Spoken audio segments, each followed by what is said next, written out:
All right, my name is Tyler Anderson. My degree program is film. The name of the person I am doing an interview on is Robert Lamantia, and he is also a film student and a filmmaker and a videographer. He has actually worked professional gigs with me and on his own. He shot a mushroom farm video when he was back in Pennsylvania on summer break, to which he made a four-figure sum.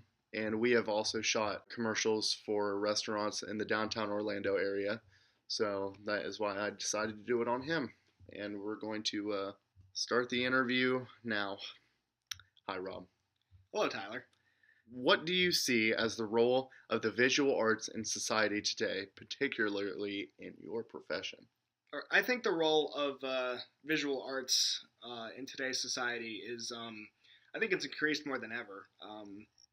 Back in the day, there used to be limited amounts of video and limited amounts of film and stuff, but now since the advent of YouTube and the internet, it seems that everyone and their mother really has like a YouTube channel or has they have commercials shot for their business or stuff. You said earlier, you and me both, we shot a commercial for a restaurant, which normally commercials used to be really expensive, but now you can just kind of get like one or two videographers with their DSLR shooting full high definition video, and you can produce a commercial. Cool. Well, thank you. And new communications and media technologies make imagery almost instantly available. Do you believe that this is having a positive or negative influence on your field? And provide an example. Um, well, I believe that it's having a positive effect. A lot of people complain there's an oversaturation of the market, but never before was it so easy to get a job in the film industry. And because there's just so much stuff out there now, instead of just like a couple feature films and some television, now you have like web series, you have more industrial videos than ever. I can't say that it's a bad thing. And, as a film student, I have been able to make money off of something that I necessarily wouldn't have been able to back in the day. Alrighty. And what popular images do you see that are frequently repeated throughout your industry?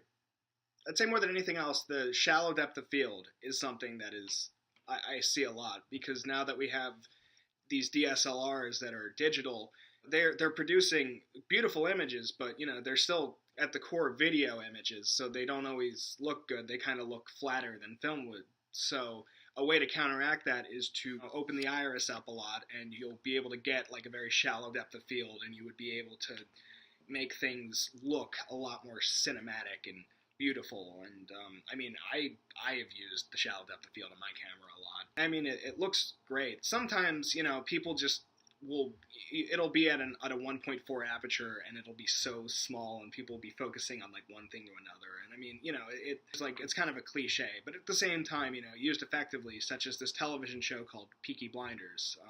They're clearly shooting it on digital, but the way they use the shallow depth of field, it truly enhances the story a lot. Okay. What is one of your favorite or who is one of your favorite visual artists, and or what is your favorite style of visual art?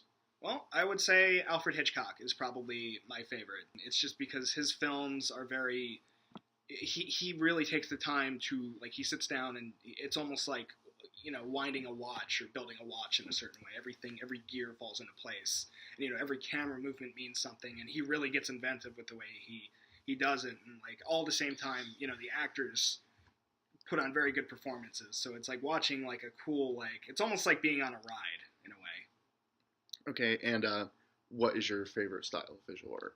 I'd say filmmaking is probably my favorite visual art. It's what I want to do with my life, and you always hear old cinematographers talk about, I just really wanted to get my pictures to move. They used to be photographers, and then they had that thought, and then they always find themselves in cinematography. So I think the fact moving pictures is my favorite. How has your knowledge of famous artwork influenced your creative process? I really like French Impressionists. I love Monet. I try and always make my films look like oil paintings more than anything else. I just feel like if I can make this look like an oil painting, it will be beautiful. All right, and I believe that's all we're going to do for today, and thank you very much for doing this with me. You're welcome.